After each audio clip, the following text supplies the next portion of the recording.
Welcome to another edition of the MYBcast, a podcast devoted to educating our followers to alternatives of self-care and wellness through the somatic world of the mind-body connection. Today, we're featuring another episode of our series of Portraits and Pioneers. Portraits and Pioneers is an in-depth look at those that have been actively involved in the exploration, development, and practice of somatic touch therapy since its early inception. I'm Richard Mack, and I'm here with my co-host Anna-Marie Bowers. And today we are honored and excited to complete the three episodes of the series we've had with Kathryn Hansen-Spice, who's our guest today. Thank you, Kathryn. Anna-Marie? Welcome again, Kathryn. For our third section, we'd like to ask you to just tell us a little bit about what's going on now, what your latest work, research, direction, things of towards the future, where you're at right now. Well, I'm dealing with being almost 81. and that's reality, because you do really have a different time frame. Yes. And you know, if you live past 90, it's considered a huge thing. So, this is my decade. If I'm going to complete anything, it's going to be this. It has to be now. So, I don't that's a changing perspective. That's real. And I'm very healthy, and yet I also, I've been learning all these years about how to find more space in my life and not be driven by an agenda, and to be in the moment, and to, savor life. And so my question really is, am I retiring or what? And whenever I ask that question, I'm always, well, retire from what too? I mean, I can't retire from my passions and what excites me. And I think that is what part of we need. My dear Byron said, you have to wake up every morning and have a purpose for the day. And he lived to be 94. So, that sense of purpose, what are you excited about? What inspires you? I think that's a very important question. And so that's what I ask myself. And every time I think of that I'm retiring, or not going to write my book, or not going to, I just had, with my hip surgery, I had 2 months of idleness, and I'm sort of ready to get back on the horse, I guess. So let me ask the question, Kathryn. Yes. What fascinates or inspires you? Right. Well, there's a central theme in all of this. This started with my not being self-aware and my having chronic health issues. And you mentioned before the body-based education. I think that's what the somatics is bringing and anchoring, is that we can't just solve problems or run our life from our cortex and our ability to think things through, that we need the richness of the body language. And so it's the mind-body connection that's important. And so I still feel like this is what the society, what we all need. What can I do to contribute to more people be in the moment, be tuned into how they're feeling, and being able to shape their life so they're more relaxed and healthier, and live longer. And I love Deb Dana has her phrase for that, for me, is befriending the nervous system. And that what we've learned through neuroscience is a whole lot more about the autonomic nervous system and how it's controlling, creating our patterns of how we move, how we think, whatever, based on our life experience. And, she asked, has your life been one of seeking connection or protection? And if our life has been one of protection, we're going to have very different life body patterns. We're going to walk in a different way. Our whole health is different depending on how we perceive our lives. So I just think I don't feel finished with the polyvagal theory, because Deb Dana keeps putting out more books. I keep buying them. But Deb, don't put out that book. That's what I was going to write. I've been trying to work on a workbook where we could individually go through sort of the paradigm shift. What is the way of thinking now that's different from the traditional medical model? And how that knowledge, what we know. So if I know about neuroception, which is the autonomic nervous system is always seeking, am I safe or am I not safe? And that shapes the messages that go through our nervous system. Mhm. If we think I'm not safe here, and it may be just a sound we're not familiar with, you may be safe, but it doesn't feel safe. So your heart rate's going to change, your breathing's going to change, your tension pattern's going to change. So how do we switch that to perceiving our world as safe enough to connect, to be, our brains are social, we need other people to thrive, and yet if we've had a protection life of protection, we're tending to withdraw from things and not be tuned into our bodies. So I still think body awareness is the key, and it's coming home to ourselves so that we feel empowered to shape our lives. And a lot of people don't have that feeling. So going back to the woman who was a ball of pain and just felt she had no power over that, but that she had hope when she felt something better. So I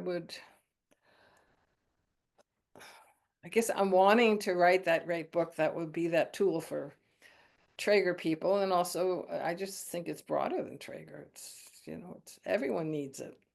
It's broader than somatic, that we all need somatic understanding to be healthier. Yes.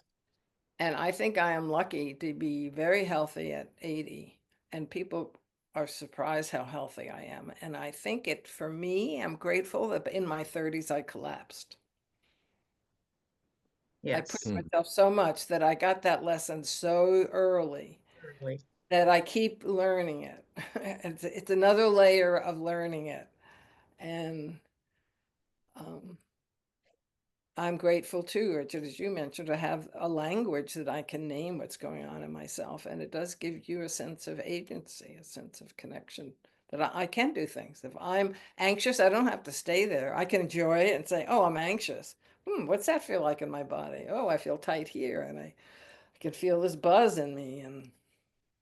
And that's what anxious feels like. I mean, you don't have to get out of it. True. But you mentioned before, and we didn't talk about it, but something I learned is the paradoxical law of change. And I learned it at that conference, in Mind Body Conference. And I forgot his name right now. But he really talked about that if you accept something fully as it is, the paradox is it then can change. So, and I feel that when I'm when I'm touching somebody, am I accepting them as they are? Am I giving them more information about themselves? This is you. And I still remember this woman lying, I'm touching her foot, just exploring it, and the Traeger foot play. And she says, nobody has ever cared in that way about me. Yep. So are they coming in because they're tight? Yes. Are they coming in because they really yearn for something better? And I think that's the yearning that we have to find I talk about it as, I want to teach you what feeling good feels like, and then help you remember it in your daily life. Because you have to remember it. You have to bring it back. That's what I find. We don't all learn the new patterns because we don't repeat it enough. Right. There are 7 billion people on this planet, and we need to be touched. And there's the 3 of us here can even put a drop in the pond that's going to impact the things that need to be impacted to help us come to normality. I'll use that word loosely, normality. I took a class with you during COVID online called Reshaping My Nervous System the RMNS, moving from projection to connection, it changed my practice. It absolutely changed my practice. You talked about the work that you do with Deb Dana. You introduced me to the polyvagal theory, which I went down that rabbit hole and just really started it. And I realized that it was important that we educate the clients that we're working with on how to self-care. It's a very important aspect of this. And the idea of becoming aware of their bodies, just the fact that they have a sympathetic and a parasympathetic on-off switch that's going to completely determine what's happening in their wellness at that period. We've got so much going on in the world that's causing people to be in that sympathetic state by just waking up in the morning and turning on the news. And it puts them in a place that we're being shut down, and that's a big problem. Um, I guess where I'm going with this is that the idea that you introduced me to that. I mean, I came into your class as a Traeger practitioner, but you opened up a world for me that was the whole polyvagal theory and the understanding of how the dorsal nerve works, and then with a little exploration and study on my own to understand that what that means. Um, I'd love for you to talk a little bit about what brought you into that and what you plan to do to continue on that realm, because I know you have some videos. Our class that we did was recorded and it's available, I think, on the United States Traeger Association's website. Can the general public buy that, or is that only available to I think a practitioners? lot of those I didn't, because what I was searching to do was how do we take a Zoom class and have people engage at a deeply personal level? And Mhm. that's what we did. I mean, people were sharing all the time, and there was homework, but it was all about learning about yourself. So I think I didn't have those made public because it was too personal. I Uh-huh. wanted Okay. to feel safe. Hmm. But I definitely would, when I think about what do I want to do in my 80s, and I need to ask the question of what is easier for me, because I don't have the same energy I did in 60s and 70s. I don't want to run around and organize trainings. Somebody Mm-hmm. wants to invite me to train, I will love to come, but that energy, I want to save that for traveling and enjoying my life with my new partner. So, Great. um, to do online classes where we can continue that conversation or bring it to more people, I would love to do, because I'm amazed at how Zoom can be that personal, and because we didn't have 100 people at that. We had, a small 20 people maybe, but Mhm. um, because the online enables you to, certainly reach more people. And Mhm. when I think about community too, I'm living in a very lovely community with people who are not suffering, who have enough money. And no matter what Trump does or whatever the politics are, they're going to be okay, and not Hmm. everyone is. And so, but I even look at this community. I'd love to take all these people I know who are in their 70s and 80s and teach them more about your self-awareness so you can make better choices and, live more fully. I think people want to know, and somebody said to me, "You're the only one I know who talks to me about my nervous system." Mhm. So I think people really want to understand it better. And just the fact that what I took away from the polyvagal theory was that, what was it? Was that, um, the nervous system the autonomic nervous system is functioning without our being aware. It's regulating our heart, and we don't have to monitor it. Now we can change it with some focused breathing, but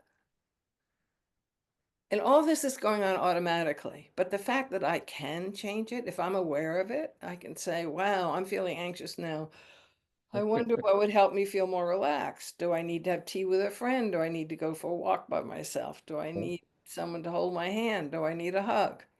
And Mhm. um, I'm finding like being in a new relationship, we don't know each other's language about what we need. And so how it just seems so core to our leading better lives is to be more attuned to our own nervous system. And that I've been teaching people a lot about savoring. Oh, At the end of a Mm. session, you feel good. And as you talk about, Richie, your client just feels great. But how do you make it more likely that that will become a new way of being for that person, that they can bring it back? Because we right. always go back to what we most practiced in our life, Yeah. and we have these patterns. So new information of, oh, I don't have to have my shoulders up, they could be down and I can move them and I can relax, Yep. is temporary information unless the brain thinks it's meaningful. Oh, that was so important. I need to remember that. That was rewarding. I was able to play my guitar better. I was able to play the piano or whatever. So how does the brain take, we can change. How do we turn it on? And what I've really taken away a lot from the power of naming, as we mentioned before, can Mhm. I name where I am? And what tools do I have to bring myself back to the ventral vagus, which is this wonderful place of connection to myself and others? Yeah. And the fact that all I have to do, I'm looking at bamboo outside my window here. For me, all I have to do is look at this bamboo and see how it's moving and take a moment to say, oh, how does that feel? Mm. And I've just gone in here and I'm envisioning myself in that flow. Mhm. It can be like that, but I have to Mhm. know that looking at moving leaves does that for me. For you. Yeah. Me. To someone I, else, it maybe freak them out. Yeah. I love that word savoring though, because it ties in so many visceral things in the body. You savor a dinner, you savor a drink, you savor a time together with someone. You know, I love that word. I think that's it's better than recall or remember or repeat. Well, It's the more, savoring, I think, is the quality of getting to know and to hang out with it for yeah, 20 seconds or something, so it becomes more real to your nervous system. Oh, this is what openness feels like. This chest feels open. Oh my gosh. I didn't know I could feel that open. And then when your chest starts collapsing in yeah, again, you say, oh, I can now feel this doesn't feel good. I didn't notice before. Oh, what was that open feeling? And I can bring it back like that. Mhm. and even just giving another person permission to savor can be so powerful. Yeah. And Yeah. so that in a Traeger session or whatever body work one does, no matter what the work is, you can have people savor it. That's Yes. how you feel at the end of it. And that can lead into what image or what movement or what word you ask people to have a word, you know. Yeah. Sometimes people don't have words they want. Or I'll ask them at the end of a session, what movement would you like to make to explore how you're feeling? It's That's a amazing what good Oh, one. I like that. question. Good and question. so they're going like this, and they're just whatever they do, I affirm that. Oh, I see you moving back and forth. What feeling is that giving you? So, oh, I'm just feeling peaceful. Oh, Uh, you can you mind pause if and I say borrow it that? back, please. No, I that's think I where like I like people that better create than their own word. movement. They can You, create their own movement instead of Yeah. what's giving them correct. one. And, They don't, and they again, don't, they don't practice things you give them. They practice things they create. they Yeah. create themselves because it's meaningful for them. Yeah. Right. Yeah. And I have to say, just as a little aside to this segment too, since Richard mentioned how things had changed for him in his practice, there were two conferences that I attended where you did a community workshop inviting people from the community to come in Mhm. and allowing the practitioners at the conference to just sit in chairs and just touch hands. And Mm. it changed my practice just Mm. being in a group community setting, doing that and observing and feeling the acceptance of the general public to just walk into that space that felt safe, you know, and to see all the practitioners just kind of light bulbs going on like, oh, this is what they're talking about, you know. It was really, really powerful. Again, just that permission to savor, that permission to experience yourself for a moment and not have to answer to someone else. And someone is actually asking you, how do you feel? What do you need? What, you know? I don't know, somebody was working with a 4-year-old girl that day. Uh-huh. In Daytona Beach is what I'm thinking of. And Yes, yes. this little girl said something about, well, I feel like the ocean. Yeah. And then a little more, they did some more and said, well, how are you feeling now? And she said, I am the ocean. Wow. 4 years old? 4 years old? Yes. And that's what that kinesthetic thing, she felt it and was so open to it. Yeah. Yeah. Yeah. And I certainly have heard and other people that those moments when someone has had the importance of getting out to the public in that way is that 10 minutes makes a difference. It's transformational. Yeah. Not if you do it rotely and just saying, okay, next, but if you're really Right. there for 10 minutes fully, that is so transformational, people. They need to be seen and heard and accepted. And where are they seen, Yeah. heard, and accepted? Yeah.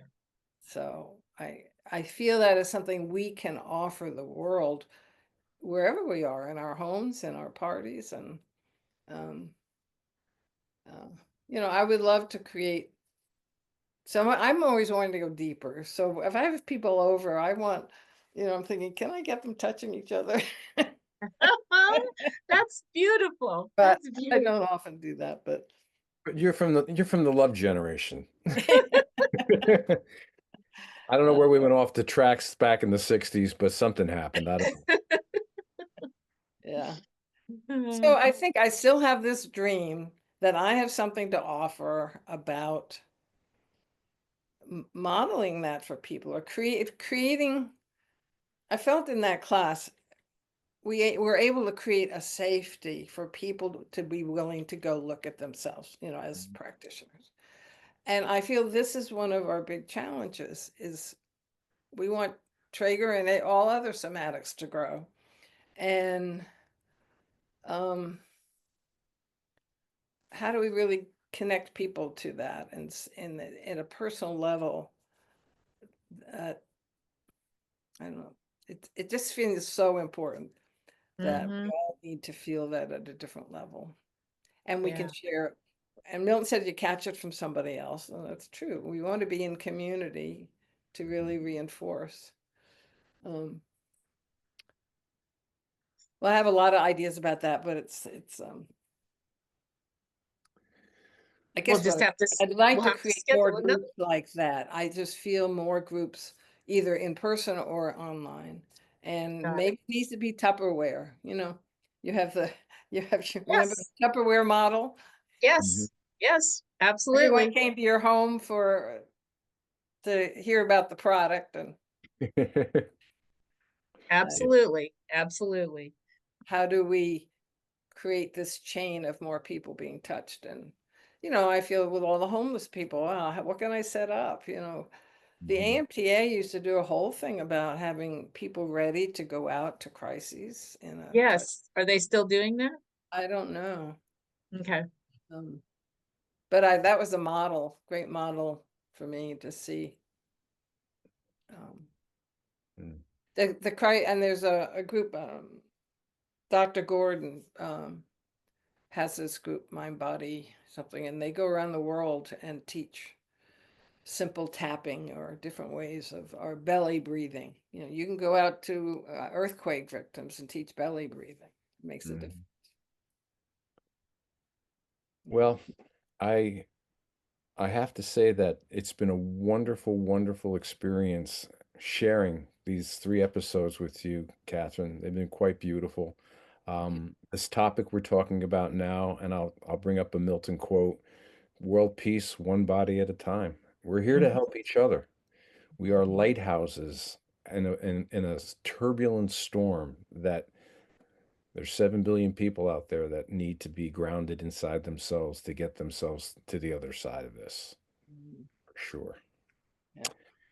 So, Kathryn, tell us a little bit, how can people get in touch with you if they're interested in anything that you're doing, any of the workshops that you've done, what's available? Here's your opportunity to share your contact information. So take it away.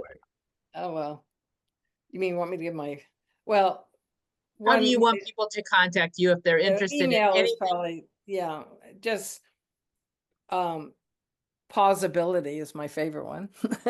So Mhm. it's the possibility in the pause. So it's Pausability, Pausibility. And if you put it in Google, it often comes out plausibility. They Yes. just automatically correct it. But I have a website, pausibility.com, and my email at pausibility@gmail.com. And Great. Anything that you, go ahead. no, go ahead. I was Any just gonna say, anything else that you want to share that's popped up? Mm. Well, I feel very honored to be part of this conversation, and I think it's a wonderful idea. First of all, it feels wonderful to have somebody listen to me for an hour. And we all need a voice, and we all and other people can affirm that I think we need to hear from other people that we have something to say. We That's want to the go to the matter. top of the ladder. Yeah. And I would love, love, love for you to maybe talk to your girlfriend, Deb, and Yes. love to have you and Deb do a podcast with us and talk about how could we make this, how can we increase the size of this umbrella, the somatic world that we work in? Mm. That would be great. That would be Well, interesting. she doesn't know who I am, but because it wasn't in person. But um, but I am, like, she just came out with 2 more new books. I couldn't believe what she must have, a writing team that's doing it for her, because her content's out there. And what I'd love to do is a book club, and like take one of her books and just have a group that wants to talk about it. It's a great idea. Okay, so now we put that out there. Yeah, there's So- another. So I think, yes, I'd like to do some more online things, and they're not scheduled at the moment. I've just come off my surgery and just getting Sure. my energy back. But Mm. and I'd like to be part of I love this idea of getting conversations with other somatic people. It's not just the box we're in. I mean, I chose the Traeger box, but I've always felt myself bigger than Traeger too. And that's what possibility is my bigger sense of it. And yeah, it's so rich to watch what everyone's doing. Some wonderful websites out there. And Yeah, so I'm exactly. excited that you're bringing maybe at the end you bring us all together and we can all talk. Oh, that would be fun. Good idea. Sounds like herding cats to me. Oh, no, we can totally pull it off. But I Oh, think that to see, I'm just so excited that I mentioned in the 70s and 80s, it wasn't an umbrella word. Massage, we tried to fit it all into massage. But now this somatics does give us a somatic touch, somatic movement education. And I think it's meta. You can get certified in these things, but we are movement educators. That's what we were defined as, and we need to see ourselves as facilitators of change, and not, exactly my right. presence creates the change, not doing something. So, Well said. Well said. Thank you. oh, and you mentioned Milton and soul work, because I was just writing about that for something else. That there's a story of Sage Madrone, one of the people who worked with Milton, and asking him if at the washing dishes, if this was soul work. And he talked about reconditioning the soul. And I think the idea that's like meeting the essence of who we are. When somebody really is holding the space for you to feel yourself at that level and to feel the acceptance and the love. That's where change happens. So We have to bridge we the will new stop. generation. We have to bridge the new generation into the wisdom of these pioneers like yourself. That's our mission, Anna Marie and I. That's what we're trying to do with this podcast. So Well, thank thank you you. very, very, very much for joining us, and we look forward to seeing you again soon. Okay, thank you. Thank This was you. a I'm delight. signing off, and join us again for another edition. We'll talk to you soon. Be well.